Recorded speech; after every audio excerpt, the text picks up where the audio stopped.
So you have the skills, you have the ability, you have the talent, deep down you know that, but you're still struggling because you don't have self-belief. Well, in this video, we are going over how to be more confident in soccer.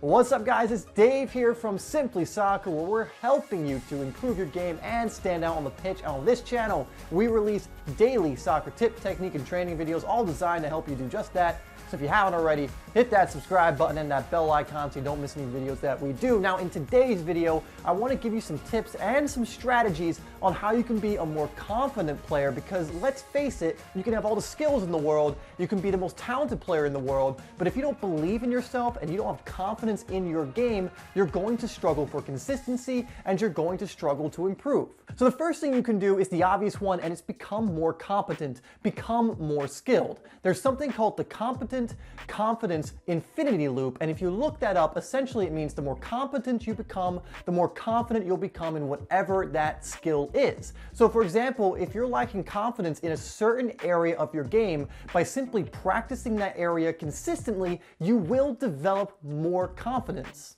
To find more information on that, you can just Google the competent loop. I'll put a link down below if you want to find some more information on that, or I'll link you to an article. It's a very important thing to learn, because even though it sounds simple, it's something you definitely want to take on board.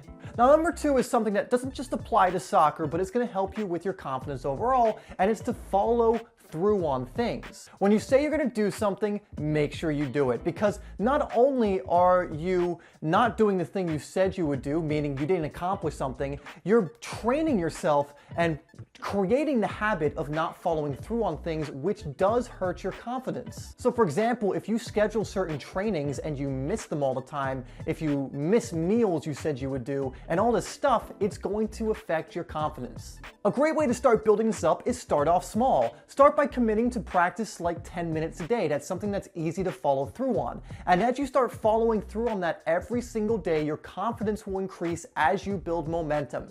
Then you can start to add more difficult things that take more commitment, and so on. Okay, and lastly, and this is the big one, and probably the main reason you're not confident, is the thoughts that are going on in your head, and the thoughts, more importantly, that you entertain. If you're not confident, you're probably entertaining thoughts like that you're not good, you suck, what's wrong with you, things of that nature. Tell me if I'm correct. If you're entertaining those kind of thoughts, well then of course you're not confident. If you are constantly questioning your ability, well then of course you're not confident. How could you be? You need to make sure that you are only having constructive or positive thoughts. If you are entertaining negative thoughts all the time, you are going to start believing those thoughts. You will start believing the thoughts you have most. The dominating thoughts of your mind, you are going to start believing.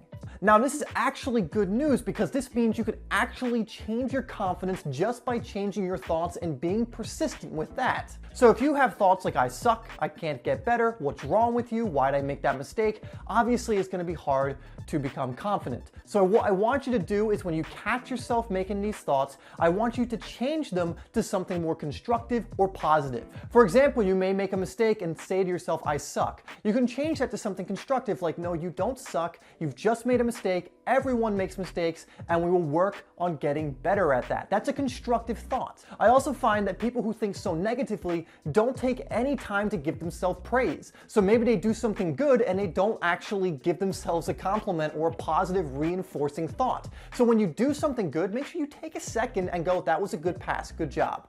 Don't do this when you're in the game, obviously, but don't be someone who is only focusing on the negatives and isn't putting any light or shining any light on the positive things that you're doing. Alright guys, thank you for watching. Please like and share the video and subscribe if you are new to the channel. I'm going to put 2 videos on the screen that are going to help you continue to learn and become a better player. And also make sure you download my free ebook, Game Changer, link in the description. Thanks again for watching, and I'll see you in the next video.